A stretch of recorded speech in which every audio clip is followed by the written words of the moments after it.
আসসালামু আলাইকুম। আমন্ত্রণ জিটিভির সংবাদ সারা দেশে। আপনাদের সঙ্গে আছি আমি হালিমানুর পাপন।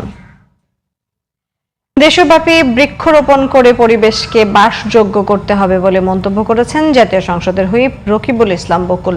দুপুরে খালিশপুর রোটারি স্কুলে খুলনা জেলা প্রশাসনের আয়োজনে 5 বছরে 25 কোটি বৃক্ষরোপণ কর্মসূচির উদ্বোধন অনুষ্ঠানে প্রধান অতিথির বক্তব্যে তিনি কথা বলেন।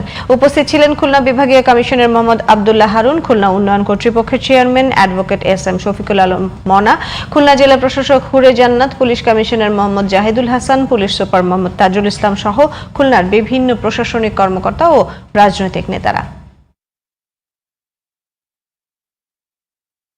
পরিবেশ মন্ত্রণালয় এবং জেলা প্রশাসনের উদ্যোগে প্রধানমন্ত্রীর যে কর্মসূচি আমাদের নির্বাচনী ম্যানিফেস্টোতে ছিল যে আমরা 5 বছরে 25 কোটি গাছ লাগাবো। একটি গাছ একটি জীবন, একটি গাছ লাগানো মানে একটি আগামী প্রজন্মের সন্তানকে সুন্দর একটি জীবন উপহার দেওয়া। সুতরাং সবাই যার যার অবস্থান থেকে আমরা গাছ লাগাবো